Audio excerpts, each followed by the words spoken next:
ഗൗതം, 2 വയസ്സുകാരി ദേവേന്ദുവിന്റെ മരണത്തിൽ അടിമുടി ദുരൂഹതകളാണ്. സത്യത്തിൽ പോലീസിന് പോലും കണ്ടുപിടിക്കാൻ കഴിയാത്ത തരത്തിലേക്ക് ചില ഘട്ടങ്ങളിൽ ഈ കേസ് മാറിപ്പോകുന്നു എന്നുള്ളതാണ്. അതായത് ഇപ്പോൾ പുറത്തു വരുന്നത് ഏറെ ഞെട്ടിപ്പിക്കുന്ന കുറച്ച് വിവരങ്ങളാണ്. സത്യത്തിൽ ഇങ്ങനെയൊക്കെ നടക്കുമോ എന്ന് വീണ്ടും വീണ്ടും വീണ്ടും നമ്മളൊക്കെ ചോദിച്ചു പോവുകയാണ്. ധന്യ, നമ്മൾ കഴിഞ്ഞ കുറച്ച് ദിവസങ്ങളായിട്ട് കേരളത്തിൽ നിന്ന് വരുന്ന വാർത്തകൾ എന്ന് പറയുന്നത് ശരിക്കും നടുക്കം ഉണ്ടാക്കുന്നതാണ്, ഞെട്ടലുണ്ടാക്കുന്നതാണ്. ഇപ്പം ഈ ശ്രീധുവിൻ്റെ ഈ വിഷയം ആയിക്കോട്ടെ, പിന്നീട് വന്ന പല വിഷയങ്ങളായിക്കോട്ടെ, ഇത് അതിൽ ഏറ്റവും ദാരുണമായിട്ടുള്ളൊരു സംഭവമാണെന്നാണ് നമുക്ക് മനസ്സിലാക്കുവാൻ വേണ്ടിയിട്ട് സാധിക്കുന്നത്. കാരണം വെറും 2 വയസ്സുള്ള ഒരു പിഞ്ചു കുഞ്ഞിനെ ജീവനോടെ കിണറ്റിലിട്ട് കൊല്ലുക എന്ന് പറയുന്ന ഒരു മാനസികാവസ്ഥയിൽ, അത്രയും ക്രൂരമായിട്ടുള്ളൊരു മനോഭാവത്തിലേക്ക് നമ്മളെ നാട്ടിലുള്ള ആളുകൾ, പല ആളുകളും മാറിത്തീരുന്നു എന്ന് പറയുന്നത് വളരെ സങ്കടകരമായിട്ടുള്ള ഇത്തരം സാഹചര്യങ്ങളിൽ നമ്മൾ മനസാക്ഷിയില്ലായ്മ എന്നൊക്കെ നമ്മൾ വിളിക്കാറുണ്ട്. അത് ശരിക്കും അക്ഷരാർത്ഥത്തിൽ മനസാക്ഷിയുമില്ലാത്ത ഒരു സമൂഹമായിട്ട് നമ്മൾ ഈ കേരള സമൂഹം മാറിത്തീരുന്നു എന്നാണ് പല വാർത്തകളിലൂടെയും നമുക്ക് ചോദിക്കാൻ വേണ്ടി സാധിക്കുന്നത്. ഇതിൽ നേരത്തെ തന്നെ കഴിഞ്ഞ ദിവസം തന്നെ വലിയ രീതിയിലുള്ള ദുരൂഹതകൾ ഈ വാർത്തയുമായി ബന്ധപ്പെട്ടിട്ട് പുറത്തു വന്നതാണ്. അതിൽ പ്രധാനമായിട്ടും ഒരുപാട് ദുരൂഹതകൾ. അതായത് ഈ 5 മണിക്കും 5:30ക്കും ഇടയിലാണ് ഈ കുഞ്ഞിനെ കിണറ്റിലേക്ക് വലിച്ചെഴിയുന്ന ഒരു സംഭവം ഉണ്ടായിരിക്കുന്നത്. അമ്മ ബാത്റൂമിലേക്ക്, ശുചിമുറിയിലേക്ക് പോകുമ്പോൾ പിന്നീട് തിരിച്ചു വരുമ്പോൾ മകളെ കാണുന്നില്ല. അതിനിടയിൽ മകളുടെ ഒരു കരച്ചിൽ ഉയർന്നു കേൾക്കുന്നു. അവിടെ വല്ലാത്തൊരു പരിഭ്രാന്തി ആയിട്ടുള്ളൊരു അന്തരീക്ഷം ഉണ്ടാകുന്നു. അപ്പം ഇത്തരം രീതിയിലൊക്കെയുള്ള വലിയ രീതിയിലുള്ള ദുരൂഹതകൾക്ക് പിന്നാലെ സത്യം യഥാർത്ഥത്തിൽ പുറത്തു വരികയാണ്. ഇപ്പോൾ ഇതിൽ അമ്മാവൻ തന്നെ പറയുന്നത്, അമ്മാവനിൽ നിന്നും മൊഴിയെടുത്തതിന് ശേഷം, അതോടൊപ്പം തന്നെ അമ്മയിൽ നിന്നും, ഈ കുഞ്ഞിൻ്റെ അമ്മയിൽ നിന്നും, ശ്രീധുവിൽ നിന്നും മൊഴിയെടുത്തതിന് ശേഷം വ്യക്തമാകുന്നത് ഇവർക്കിടയിൽ വലിയ രീതിയിലുള്ളൊരു ബന്ധമുണ്ടായിരുന്നു എന്നുള്ളതാണ്. ആ ബന്ധം ആങ്ങള പെങ്ങള എന്നുള്ള ഒരു ബന്ധമല്ല, ആങ്ങള പെങ്ങള എന്നുള്ള ഒരു ബന്ധമല്ല. അതിനപ്പുറം ശരീരങ്ങൾ തമ്മിലുള്ള ഒരു വല്ലാത്ത ബന്ധം ഇവർക്ക് തമ്മിലുണ്ടായിരുന്നു. ഇതിന് ഏറ്റവും കൂടുതൽ തടസ്സം നിന്നത് ഈ കുഞ്ഞാണ്. ഇവർ തമ്മിലുള്ള ശരീരബന്ധത്തിന് തടസ്സം നിന്നത് കുഞ്ഞാണ് എന്നതിൻ്റെ അടിസ്ഥാനത്തിൽ ഈ കുഞ്ഞിനെ കിണറ്റിലിട്ട് കൊന്നതാണോ എന്നതാണ് ആദ്യമായിട്ട് ഉയരുന്നൊരു ചോദ്യം എന്ന് പറയുന്നത്. രണ്ടാമത്തെ ഒരു പോയിന്റ് എന്ന് പറയുന്നത്, ഇതിലൊരു മന്ത്രവാദിയെ ഇപ്പം പോലീസ്, മന്ത്രവാദിയെ പോലീസ് കസ്റ്റഡിയിൽ എടുത്തിട്ടുണ്ട്. അദ്ദേഹത്തിൻ്റെ പേര് ശംഖുമുഖം ദേവിദാസനാണ് അദ്ദേഹം. അതായത് ഈ അമ്മാവൻ എന്ന് പറയുന്നത് ഈ ശംഖുമുഖം ദേവിദാസിൻ്റെ കീഴിൽ പല രീതിയിലുള്ള പൂജാവിധികളും മറ്റു കാര്യങ്ങളൊക്കെ പഠിച്ചിട്ടുള്ള ഒരു ആളാണ്.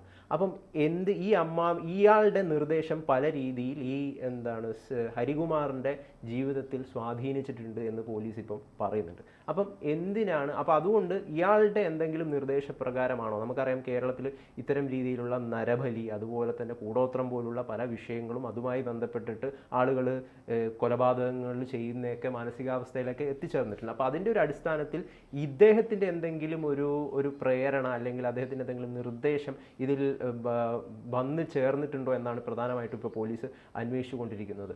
മറ്റൊരു കാര്യം എന്താണെന്ന് വെച്ച് കഴിഞ്ഞാൽ, ഈ കുട്ടിയുടെ അമ്മയായിട്ടുള്ള ശ്രീധുവിന് ഈ കുട്ടിയെ ഒരു ശല്യമായിട്ടാണ് ഈ അമ്മ, സ്വന്തം വയറ്റിൽ നിന്ന് ജനിച്ചൊരു കുഞ്ഞിനെ ശല്യമായിട്ട് ഈ അമ്മ കരുതിയിരുന്നോ എന്നും നമ്മൾ സംശയിക്കേണ്ടതുണ്ട്. കാരണം ഇവരുടെ കുടുംബം എന്ന് പറയുന്നത് വളരെ രീതിയിലുള്ള ദാരിദ്ര്യാവസ്ഥയിൽ ജീവിക്കുന്ന, ഒരുപാട് കടങ്ങളുള്ള അത്തരത്തിലുള്ള ഒരു കുടുംബമാണ്.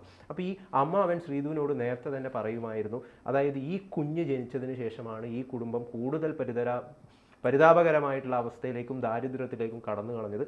അതുകൊണ്ട് ഈ കുഞ്ഞിനെ കളയണമെന്നൊരു നിർദ്ദേശം ഈ അമ്മാവൻ നിരന്തരമായിട്ട് ശ്രീധുവിനോട് പറഞ്ഞിരുന്നോ എന്ന് നമ്മൾ കൃത്യമായിട്ട് ഇവിടെ സംശയിക്കേണ്ടിയിരിക്കുന്നുണ്ട്. കാരണം ഇദ്ദേഹം ഈ ഗുരുവിൻ്റെ ഈ മന്ത്രവാദിയുടെ നിർദ്ദേശപ്രകാരമാണോ ഈ അമ്മാവൻ്റെ മനസ്സിൽ നിന്ന് ഇത്തരം ചിന്തകൾ ശ്രീധുവിലേക്ക് പകർന്നു കൊടുത്തതും എന്ന് നമ്മളിവിടെ അന്വേഷണ വിധേയമാക്കേണ്ട പ്രധാനപ്പെട്ടുള്ള ഒരു കാര്യമാണ്. അപ്പം അമ്മാവൻ ഈ കാര്യം പറഞ്ഞപ്പോൾ ശ്രീധു ആദ്യം തടസ്സം നിന്നു. അപ്പോൾ സ്വന്തം ചോരയിലുള്ള ഒരു കുഞ്ഞിനെ ഒരു അമ്മയ്ക്ക് സ്വാഭാവികമായിട്ടും കളയുക അല്ലെങ്കിൽ കൊല്ലുക എന്ന് പറയുന്നത് വളരെ വേദനാജനകമായിട്ടുള്ളൊരു കാര്യമായിരുന്നു. പക്ഷേ ഈ ഹരികുമാർ എന്ന് പറയുന്ന ഈ അമ്മാവൻ നിരന്തരമായിട്ട് ഇവരെ അതിന് വേണ്ടിയിട്ട് പ്രേരിപ്പിക്കുകയും ഒടുവിൽ ഇവർ ആ ഒരു മാനസികാവസ്ഥയിലേക്ക്, എന്നാൽ ഈ കുഞ്ഞിനെ കൊന്നുകളയാമെന്നൊരു മാനസികാവസ്ഥയിലേക്ക് എത്തിച്ചേർന്നോ എന്ന് നമ്മൾ കൃത്യമായിട്ട് അന്വേഷിക്കേണ്ട ഒരു കാര്യമാണ്. ഈ അമ്മാവൻ എന്ന് പറയുന്ന ആൾക്ക് നേരത്തെ തന്നെ കുഞ്ഞുങ്ങളെ ഉപദ്രവിക്കുക, പ്രത്യേകിച്ചും ഈ ശ്രീധുവിനെ ഉപദ്രവിക്കുന്ന ചെയ്യുന്ന ഒരു സ്വഭാവം ഉണ്ടായിരുന്നു. നേരത്തെയും ഇദ്ദേഹം ഈ കുഞ്ഞിനെ ചവിട്ട്, അതുപോലെ തന്നെ പുറത്തേക്കൊക്കെ വലിച്ചെറിയുക തുടങ്ങിയ പ്രവണതകളൊക്കെ, അതായത് ഒരു എന്താ പറയുക, ഒരു ഭയങ്കര വെറുപ്പോട് കൂടിയിട്ടാണ് ഈ 2 വയസ്സുകാരിയെ ഇയാൾ നിരന്തരമായിട്ട് കണ്ടുകൊണ്ടിരുന്നതെന്നാണ് നമുക്ക് കൃത്യമായിട്ട് മനസ്സിലാക്കുവാൻ വേണ്ടിയിട്ട് സാധിക്കുന്നത്. അപ്പോൾ ഇതിൽ പ്രധാനമായിട്ടും അറിയേണ്ട 2 കാര്യങ്ങൾ എന്ന് പറയുന്നത്, ഈ ശ്രീതുവും ഈ അമ്മാവനും ഹരികുമാറും തമ്മിൽ എന്ത് ബന്ധമായിരുന്നു ഉണ്ടായിരുന്നത്, ഇവർ തമ്മിൽ ശാരീരികമായിട്ട് ഇടപെട്ടിട്ടുണ്ടോ, ശാരീരിക ബന്ധമാണോ അവർ തമ്മിൽ ഉണ്ടായിരുന്നത്, അത്തരത്തിൽ സഹോദരി സഹോദരൻ എന്നതിനപ്പുറം എന്ത് ബന്ധമാണ് ഇവർ തമ്മിൽ ഉണ്ടായിരുന്നതെന്നാണ് കൃത്യമായിട്ട് അന്വേഷിക്കേണ്ടത്. ഒപ്പം എന്താണ് ഈ മന്ത്രവാദിയുടെ റോൾ? അത് ഈ ഗൗതം മന്ത്രവാദിയുടെ കാര്യം പറഞ്ഞപ്പോഴാണ് ഈ ചില ഈ ജ്യോത്സ്യന്മാരെന്ന് പറയുന്ന, ജ്യോത്സ്യൊന്നും പഠിച്ചിട്ട് പോലും ഉണ്ടാകില്ല, ഒരു എന്താ പറയുക, ഒരു വേഷമൊക്കെ ധരിച്ച് അങ്ങനെ ഇരിക്കും. കള്ളസ്വാമികൾ കൂടുതലായിട്ട് നമ്മുടെ കേരളം, കാരണം ജനങ്ങളുടെ ഈ ചില വിശ്വാസത്തെ പിടിച്ച് വിലക്കെടുത്തുകൊണ്ട് വിശ്വാസത്തിലൊരു കള്ളത്തരം കാണിച്ചുകൊണ്ട് അതിനെ മുതലെടുത്തുകൊണ്ട് ജീവിക്കുന്ന ഒരു കുറെ കള്ളന്മാരായ കുറെ ജ്യോത്സ്യന്മാരുണ്ട്. സത്യത്തിൽ ഇത്തരം കള്ള ജ്യോത്സ്യന്മാരാണ് കേരളത്തിൻ്റെ അപമാനം എന്ന് പറയുന്നത്. ഈ ചില ജ്യോത്സ്യന്മാർ പറയും, പിന്നെ